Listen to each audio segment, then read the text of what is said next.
오늘 본문은 성인이 된 예수님의 첫 등장입니다.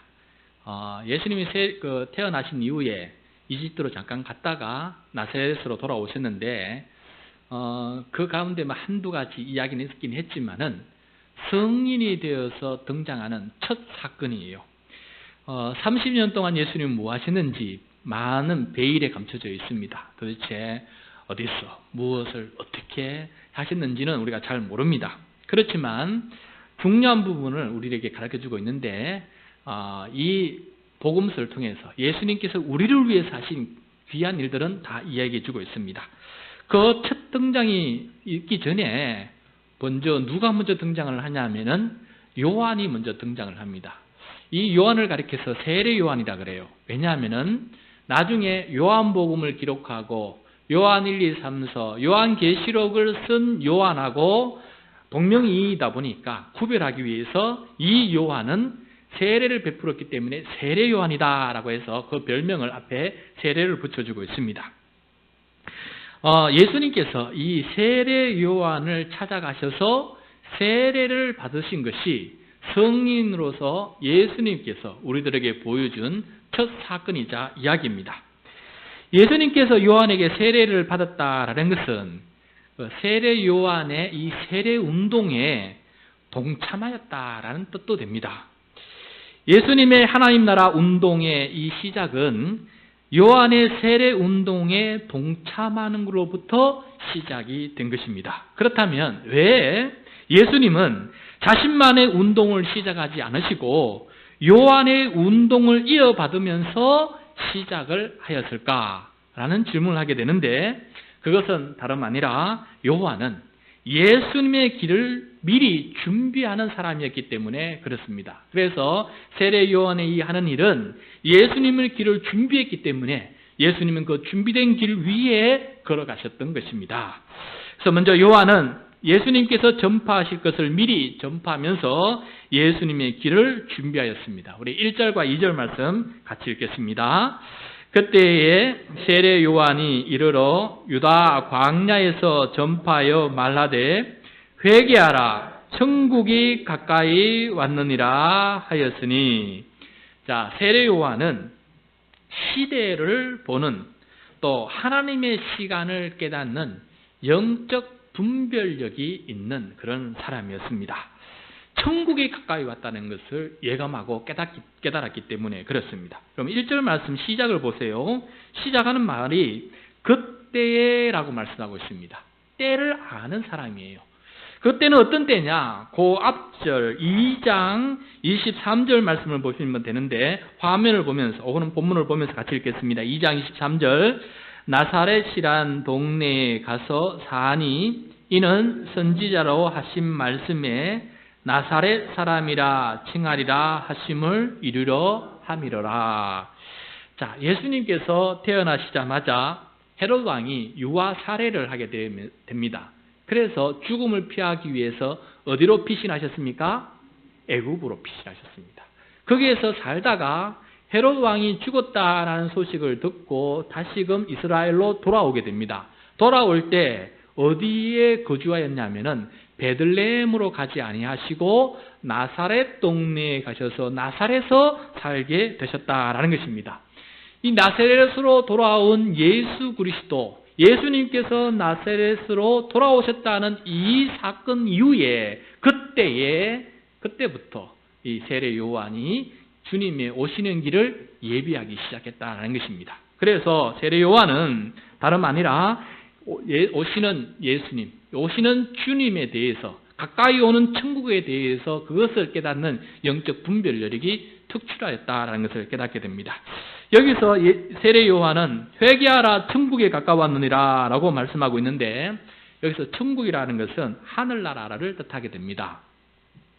하늘의 하나님께서 왕으로 통치하는 이 통치가 이 땅에 내려와서 이 땅에도 하나님께서 통치하시고 이 땅에서 하나님께서 다스리는 그날이 지금 우리에게 가까이 오고 있는데 이 땅에서 이루어지는 하나님의 통치가 누구를 통해서 이루어지냐면 그리스도를 통해서 이루어진다는 것을 유대인들은 다 알고 기대하고 있었습니다. 그런데 세례 요한은 바로 예수님이 바로 그 그리스도가 되시고 하나님의 통치를 이 땅 가운데 이루면서 하나님의 나라 천국이 이 땅에 이루어진다는 것을 그는 깨닫고 있었던 것입니다. 사랑하는 성도 여러분, 우리가 예수님 안에 또 예수님 가운데 살아가고 있다는 이 깨달음이 오롯이 깨어있는, 영적으로 깨어있는 우리 모두가 되기를 축복합니다. 때를 아는 사람 되시기를 바랍니다. 이 시간은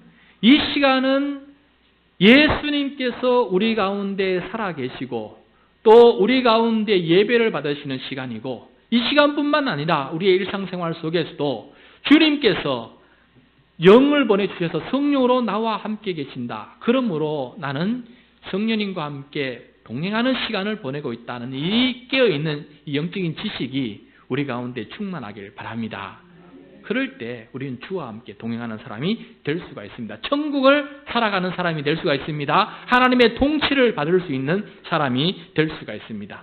세례 요한처럼 이 시간이, 우리가 살아가는 모든 시간이 주님께서 함께하는 시간이라는 사실을 절대 잊어버리지 말고 항상 천국을 살아가는 우리 모두가 되기를 축복합니다.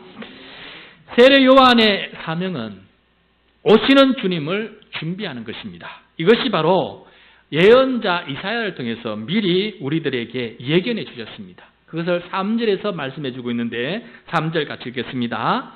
그는 선지자 이사야를 통하여 말씀하신 자라 일렀으되 광야에 외치는 자의 소리가 있어 이르되 너희는 주의 길을 준비하라. 그가 오시는 길을 곧게 하라 하였느니라. 아멘. 자, 여기서 광야에서 외치는 자는 바로 세례 요한을 뜻합니다. 이 세례 요한이 한 것은 오시는 주님을 준비하고 또 오시는 주님의 그 길을 곧게 하는 것이 바로 세례 요한의 사명이었습니다. 여러분, 이 시간에 요 3절에 준비라는 단어가 나와요. 우리 교회 이름이 뭡니까? 준비된 교회입니다. 준비된 이 의미가 성경에 보면 여러 군데 나오고 있는데, 오늘 본문에 뜻하면 어떤 의미가 있냐면은 우리는 예수님께서 오시는 길을 준비하는 사람이 되어야 됩니다. 세례 요한의 모습이 바로 우리 공동체의 사명을 가르쳐주는 그러한 모습이 되겠습니다. 여러분, 내 길을 준비하는 사람이 아니라 주님의 길을 준비하는 사람 될 수 있기를 축복합니다. 주님의 길을 준비하기 위해서는 무엇을 해야 되느냐? 무엇을 해야 되느냐? 오늘 본문에 따르면 다름 아니라 오시는 주님의 길을 준비하는 길은 바로 회개다. 회개가 바로 주님의 오시는 길을 준비하는 길이다 라는 것을 가르쳐주고 있습니다. 우리 말씀 6절 말씀 같이 읽겠습니다. 시작. 자기들의 죄를 자복하고 요단강에서 그에게 세례를 받더니, 자, 여기서 회개라는 것은 자기의 죄를 자복하는 것을 가리켜서 회개라는 것입니다. 좀 부연 설명이 필요한데, 성경에서 말하는 죄가 무엇인지 여러분 꼭 좀 이해하는 시간이 되었으면 좋겠습니다. 인간은 하나님께서 창조하신 피조물입니다. 그러므로 인간은 자기의 의지에 의해서 이 땅에 존재하는 것도 아니고 자기 힘으로 스스로 이 땅에 존재하는 것도 아닙니다. 하나님께서 우리를 이 땅에 존재하게 만드셨습니다. 그러므로 우리가 생명을 누리는 길은 나를 창조하신 창조주 하나님의 말씀에 순종하며 사는 것이 우리의 참된 삶의 모습입니다. 그것이 바로 하나님과 우리와의 올바른 관계입니다. 나를 만드신 하나님 앞에 그 말씀에 순종하며 사는 것이 우리들의 올바른 관계라는 것이죠. 이것이 바로 의라 그럽니다. 성경에서. 하나님과 우리와의 관계가 올바르게 정립되어서 하나님의 말씀을 따라서 살아가고 하나님께서 나의 왕이 되시고 나는 하나님의 백성이 되어서 살아가는 이 모습, 이것을 가리켜서 의다. 이런 모습으로 살아가는 사람을 가리켜서 의인이다라고 성경은 말하고 있습니다.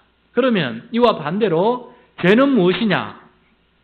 하나님을 모르고 하나님을 무시하고 하나님을 배반하고 하나님의 뜻을 따르지 아니하고 하나님 앞에 불순종하면서 살아가는 것, 그걸 가리켜서 죄다. 그리고 그렇게 살아가는 사람을 가리켜서 죄인이다라고 말씀하고 있습니다.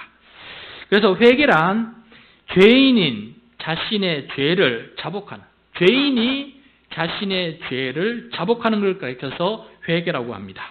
자신을 만드신 하나님께 제가 하나님을 무시하였습니다. 제가 하나님께 불순종하였습니다.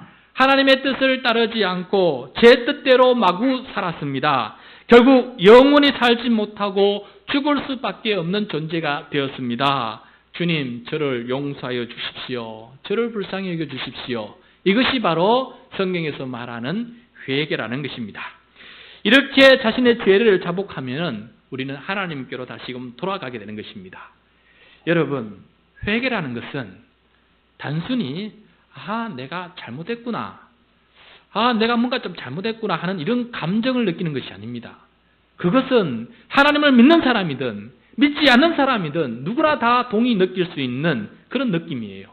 우상을 섬기는 사람도, 하나님을 무시하는 사람도, 하나님을 믿지 않는 불신자도 자기가 잘못한 것에 대해서는 뉘우치고 내가 잘못했구나 하는 것은 누구든지 다 느낄 수 있는 인류 공통의 감정입니다.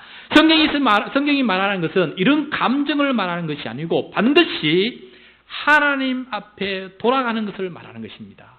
내가 하나님과의 관계를 바르게 성조정하지, 관계를 맺지 못하고 불순종하는 관계로 말미암아 하나님과의 관계가 깨어졌기 때문에 이 하나님과의 관계로 다시 돌아가는 것, 하나님께로 다시금 돌아가는 것, 이것이 바로 성경에서 말하는 회개다는 것을 꼭 기억해야 되겠습니다. 그래서 중요한 점은 이 회개를 통해서 천국이 나한테 임하는 것입니다.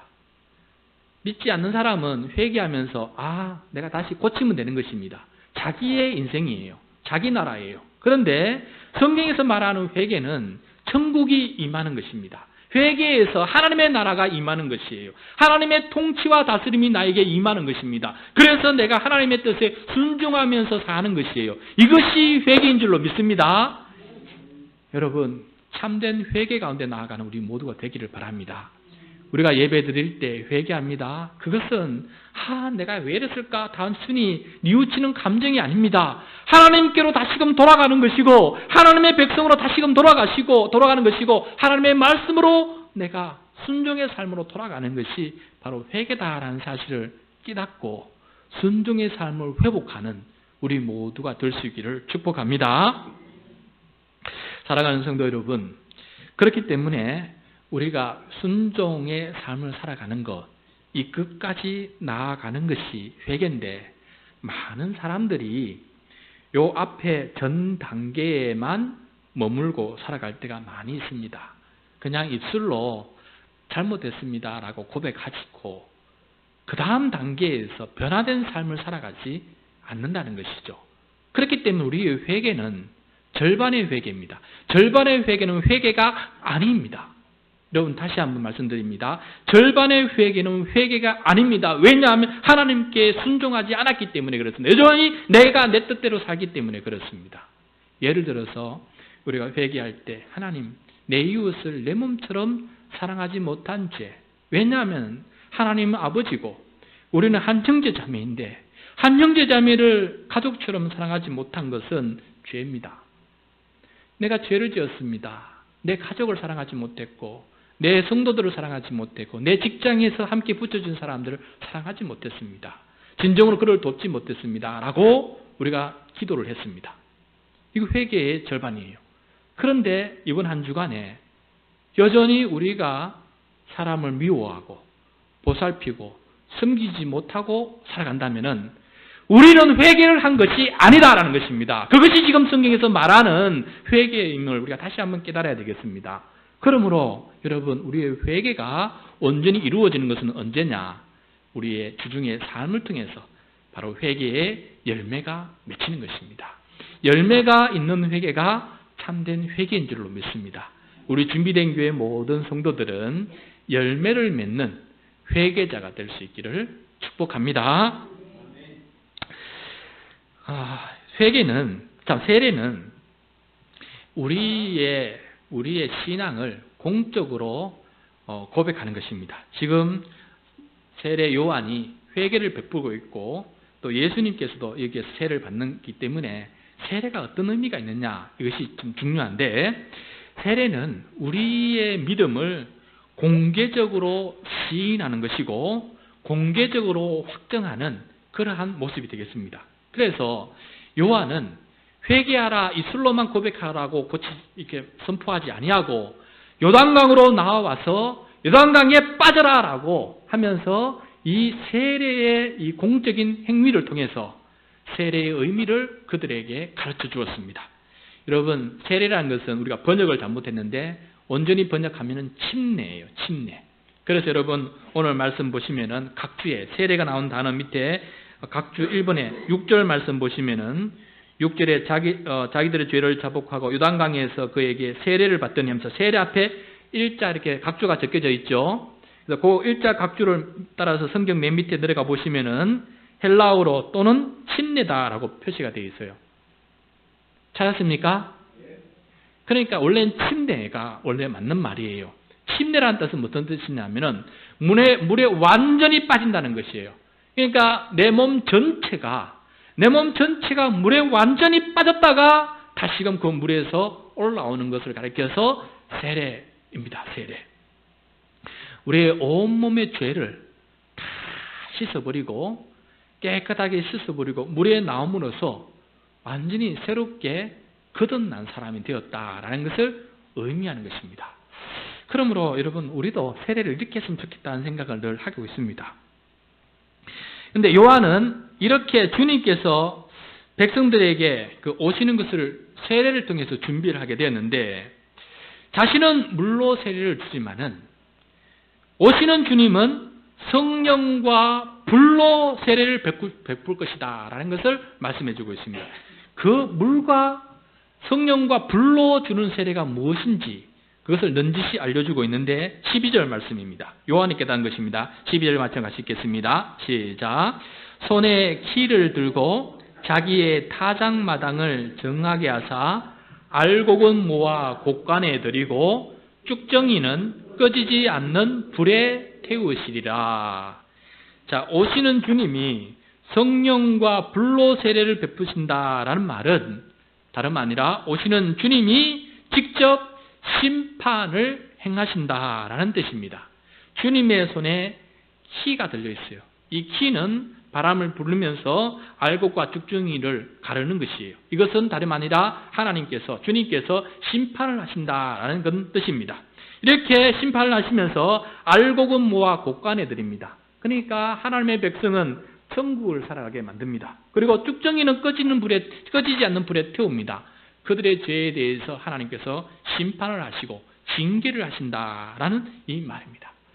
그래서 세례 요한은 오시는 주님이 이런 심판을 하시기 때문에 빨리 회개하고 주님 앞으로 돌아가야 된다라고 그렇게 그들 앞에 회개를 외쳤던 것입니다. 그래서 많은 사람들이 요단강에 와서 세례를 받으면서 오시는 주님을 준비하고 있었는데 그런데 이 세례에 예수님께서 찾아오셔서 세례를 받으시겠다라고 말씀하시는 내용이 나옵니다. 13절 말씀 같이 읽겠습니다. 시작.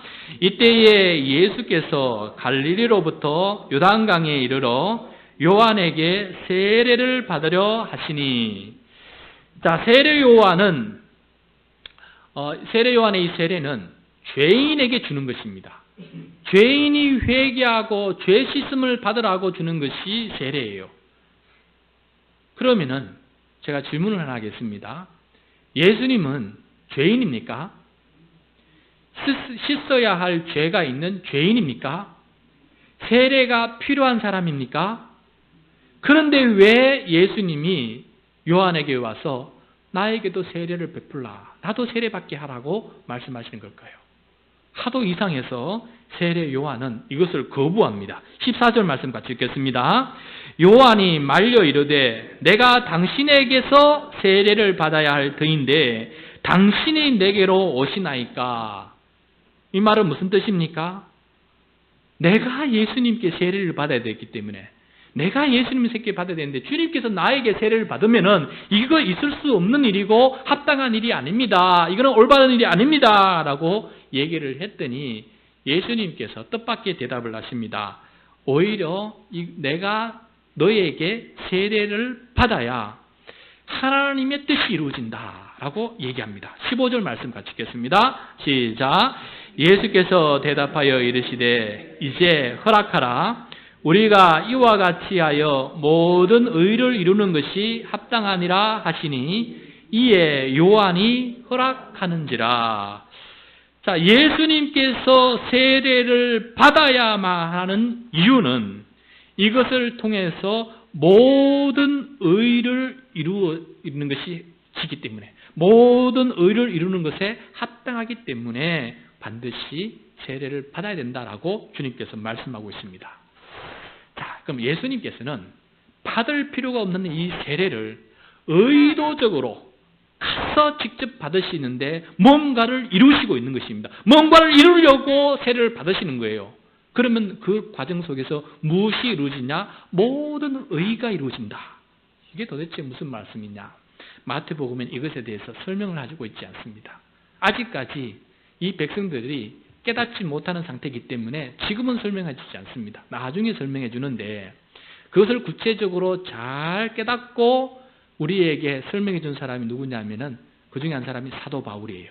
얼마 전에 우리가 로마서 읽었지 않습니까? 로마서 6장 한번 다시 한번 찾아보겠습니다. 로마서 6장 3절 4절인데 같이 읽으면서 왜 예수님이 세례를 이렇게 적극적으로 받으셨는지 그 이유를 함께 살펴보겠습니다. 로마서 6장 3절 4절 시작. 무릇 그리스도 예수와 합하여 세례를 받은 우리는 그의 죽으심과 합하여 세례를 받은 줄을 알지 못하느냐.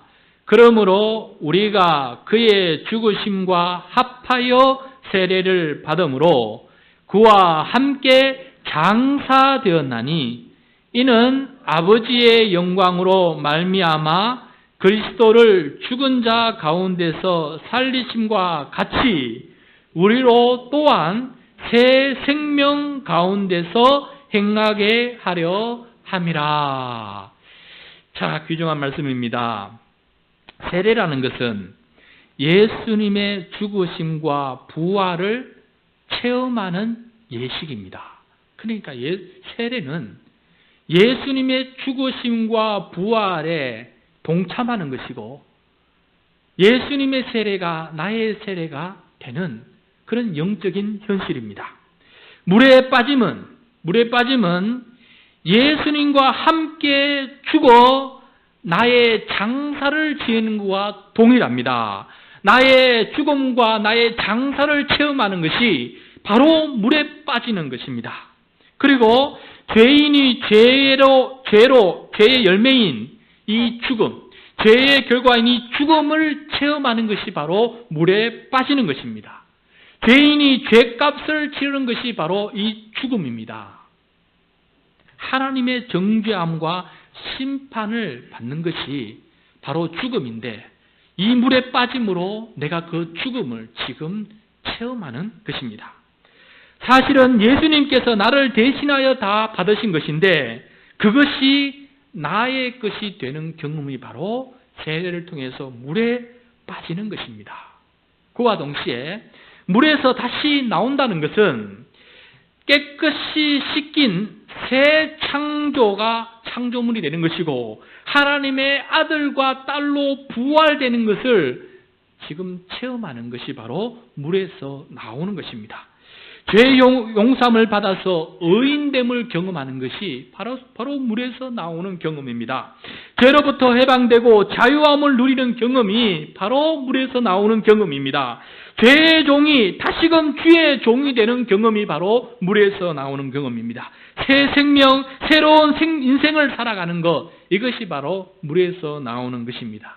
그런데 이 또한 사실은 예수님께서 나를 대신하여 부활하신 것이지만은 그 부활이 바로 나의 부활이 되는 것입니다. 내 부활로 체험하는 것이 바로 물에서 나오는 경험이다 하는 것입니다. 여러분, 세례는 예수님의 십자가 죽음이 나의 죽음이 되고 예수님의 부활이 나의 부활이 된다는 이 약속이 지금 나에게 성취되는 믿음의 행위인 줄로 믿습니다. 예수님의 십자가 죽음이 나의 죄값을 대신 치르는 대속의 희생입니다. 그래서 예수님께서 십자가에서 내 죄값을 치렀기 때문에 그 죄값 치른 것이 내 것이 되는 것입니다. 그래서 나는 더 이상 죄값을 치를 필요가 없다라는 것을 말씀해 주고 있는 것입니다. 믿음으로 그 죄값 치른 것이 내 것이 된다라는 것입니다. 여러분, 참 놀라운 영적인 현실이고 영적인 사실입니다. 그리고 예수님께서 부활하심으로 말미암아 내가 의인으로, 주님께서는 죽기까지 순종하셔서 하나님의 의를 이루셨어요. 죽기까지 율법을 순종하는 것이 바로 의를 이루는 100% 순종의 열매입니다. 그래서 의를 이루는 것인데, 이 의가 내 것이 되어서 내가 의인이 되어서 성도라 부름을 받게 된다는 것입니다. 그래서 주님께서 십자가에서 이루신 주님의 이 의의 옷을 주님께서 우리에게 덧입혀 주신다. 그 의를 우리가 입게 해주셔서 죄인인 우리가 예수님의 공로로, 예수님의 의로 우리가 의인으로 부름받아서 의인이라 칭함을 받게 된다라는 사실입니다. 이 신칭이 믿음으로 우리가 이것을 받아들일 때 우리는 하나님 앞에 의인으로 거듭나는 이 역사가 여기에서 일어나고 있는 것입니다. 여러분, 그러므로 이 세례에 담겨져 있는 이 영적인 비밀을 우리 모두 다 깨닫고 알 수 있는 사람이 되시기를 바랍니다.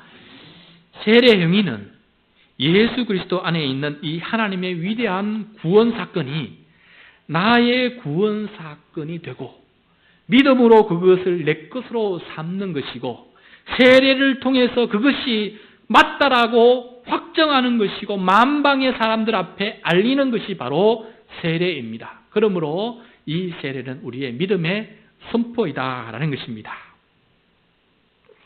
여러분, 저번에 한번 말씀을 드렸는데 이 의미가 무엇이냐?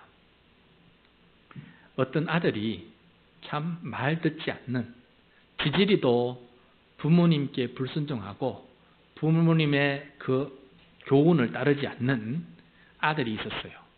허랑방탕한 삶을 살았습니다. 결국에는 이 악이 극도에 치밀어서 사람을 죽여버렸어요. 사람을 죽이고 죽였던 그 피 흐르는 그 칼을 들고 집에 도망와서 엄마 앞에서 엎드리는 거예요. 엄마, 내가 사람을 죽였어. 얼마 뒤에 경찰의 사이렌 소리가 울립니다. 자기 집으로 가까이 다가오는 소리예요. 그러니까 이 살인자를 잡으려고 경찰이 오고 있는 것입니다. 가만 두면은 이 아들은 경찰에 붙잡혀 가는 것이에요. 죄값을 치르러 가야 되는 것입니다. 그런데 그 순간에 갑자기 어머님이 그 아들 손에 있는 칼을 자기가 대신 잡는 거예요. 잡고 그 칼에 있는 피를 자기 손에 손목에도 다 뭉치는 겁니다. 그러고 난 다음에 아들 보고 들어가서 비누로 손을 씻어라. 깨끗하게 씻어라. 그러고 난 다음에 경찰이 들어오자 경찰에게 이 어머님이 내가 죽였습니다 라고 말을 한 겁니다. 그래서 경찰이 그 어머니를 데리고 경찰서로 데리고 가는 것입니다. 여러분, 지금 이 어떤 사건입니까? 죄값을 치러야 될 사람은, 징벌을 받아야 될 사람은 아들입니다. 그런데 그 어머니가 지금 대신 징벌을 받고 형을 삼고 나왔습니다. 그러므로 이 어머님의 이 죄값을 치른 것이 아들의 것이 되어서 아들은 더 이상 죄값을 치르기 위해서 다시금 형무소로 들어갈 필요가 없게 된 것입니다. 하나의 이 비유인데, 이 어머님은 자기 아들을 위해서만 대신 그 죄를 용서해 주었지만은 예수님은 인류 전체를 가리켜서 모든 인류의 죄를 대신 짊어지고 십자가에 대해서 죄값을 치러주신 것입니다. 그래서 이것을 믿음으로 받아들이면 이것이 내 것이 된다라고 주님께서 말씀하고 있는 것입니다.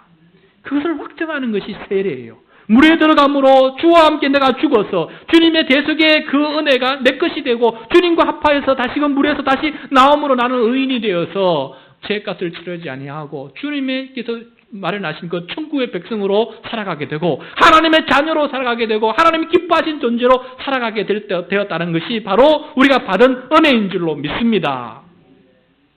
그 선포를 주님께서 말씀해 주고 있는데 다시금 마태복음 3장으로 돌아가서 16절 17절 이 세례를 통해서 하나님께서 하시는 일이 무엇인지 우리들에게 공표해 주고 계십니다. 16절 17절 말씀 같이 읽겠습니다.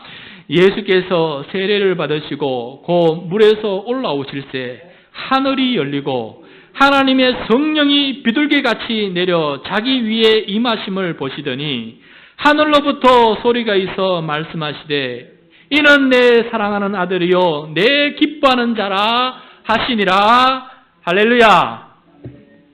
예수님께서 물에서 올라오실 때 하늘이 열리고 하나님의 성령의 세례하지 성령이 내려오셔서 하시는 말씀이 있는데 그것이 무엇이냐? 하나님께서 예수님께 선포하는 내용입니다. 그건 바로 이는 예수, 이 예수는 내 사랑하는 아들이고 내 기뻐하는 자다라고 선포하시는 것입니다. 여러분, 세례를 통해서 하나님께서 예수님을 하나님의 아들로 삼으셨고 기뻐하는 자로 인정하셨습니다. 마리아의 아들이 하나님의 아들이 되셨습니다. 그리고 기뻐하는 자라는 것은 순종하는 자라는 뜻이에요. 순종하기 때문에 하나님께서 기뻐하시는 것입니다. 예수님께서 죽기까지 순종하심으로 하나님께 의를 이루셨습니다. 이것이 바로 예수님이 세례 받으실 때 일어난 일입니다. 하나님의 아들이 되고 순종을 통해서 의를 이루어서 하나님의 기쁨이 되는 것입니다. 그런데 우리가 세례를 받을 때도 이 일이 동일하게 일어난다라는 것을 말씀해 주고 있습니다. 우리는 세례를 통해서 진노의 자녀였던 우리가, 죄의 종이었던 우리가 하나님의 아들과 딸로 우리의 신분이 바뀌게 됩니다. 그것을 믿음으로 우리가 받아들일 때 말입니다. 예수님께서 하나님의 아들이 됨이 나의 하나님 아들이 됨이 됩니다. 이것이 바로 놀라운 믿음의 선물이요 은혜의 선물입니다. 우리는 세례를 통해서 예수님의 순종이 나의 순종이 되고 예수님께서 이루신 의가 나의 의가 되는 것입니다. 그래서 예수님처럼 나도 하나님께서 기뻐하시는 자가 되고 하나님의 기쁨의 존재로 변화되는 것입니다. 이 역사가 바로 세례를 통해서 이루어지는 것입니다. 이 모든 변화를, 이 영적인 변화를, 이 영적인 현실을 믿음으로 받아들이면 다 내 것이 된다. 그것이 바로 세례가 우리에게 주는 의미가 되겠습니다. 사랑하는 성도 여러분, 예수님께서 우리를 위해 죽으셨고 우리를 위해서 다시 살아나셨다라는 것이 복음이고 복음의 핵심입니다. 예수님께서 나를 위해 죽으셨고 나를 위해 다시 살아났다는 것이 복음이고 기쁜 소식이고 기쁜 복음의 소식이라는 것입니다. 이것을 내가 믿음으로 받아들일 때, 특히 세례를 통해서 공적으로 받아들일 때 그 모든 하나님께서 이루신 복음이 내 것이 된다라는 것이 바로 하나님의 베푸신 구원의 사건임을 꼭 믿어 의심치 않는 우리 모두가 될 수 있기를 바랍니다. 자, 그러면 우리가 의인이 되었고 우리가 하나님의 아들이 되었습니다. 이제 그러면 자유자가 되었습니다. 마음대로 살아도 됩니까? 어떻게 사는 삶이 되어야 되겠습니까? 우리의 삶이? 네, 맞습니다. 지난 수요일 날 제가 말씀을 드렸는데 비유를 드리면 이와 같아요. 요즘 실직자들이 참 많이 생겨요. 그래서 취직을 한다는 것은 하늘의 별 따기예요. 소위 말하면 스카이 대학을 나와도 40%만 직장에 취직을 하게 되는데 그것도 기간제 임시직이에요. 그런데 나와 같은 사람은 취직될 자격이 없어요. 도대체 취직할 힘이 없어요. 아무리 100군데 원서를 내도 취직이 안 됩니다. 그런데 갑자기 어느 날 내가 들어가고 싶은 회사의 사장이 지나가다가 우연찮게 나를 만나게 되었고 이야기를 하다가 아이고 나를 좋게 보아서 야, 너 내일부터 출근해. 그래서 출근하게 되었습니다. 그러면은 이 삶은 어떤 삶입니까? 별거 아니네. 취직하는 거 별거 아니네. 그냥 여기서 대충 살아도 되겠다. 이런 마음이겠습니까? 아니면은 100군데나 원서를 내는데 안 되는 이 일을 그저 공짜로 은혜로 내가 취직이 되었으니까 이 직장생활을 어떻게 하겠습니까? 얼마나 감사하며 하겠습니까? 얼마나 그 주인의 뜻을 이루기 위해서, 그 직장이 잘 되기 위해서 온 정성과 헌신을 다 하겠습니까? 감사함이 너무 넘치기 때문에, 거저 받은 은혜이기 때문에 그런 보답하는 마음이 생기지 않겠습니까? 그처럼 세례를 통해서 구원을 경험한 우리는 어떻게 사는 것이 합당한 삶입니까? 이 은혜에 너무 감격해서, 이 은혜에 너무 감격해서, 나 죄인을 의인 삼아주신 이 하나님의 은혜에 너무 감격해서 살아가는 것이 우리의 삶이 될 줄로 믿습니다. 그리스도인의 삶이라는 것은 바로 이런 삶입니다. 교인의 삶이라는 것은 바로 이런 삶입니다. 세례 교인의 삶은 바로 이런 삶입니다. 이런 삶을 살아가는 저와 여러분이 될 수 있기를 축복합니다.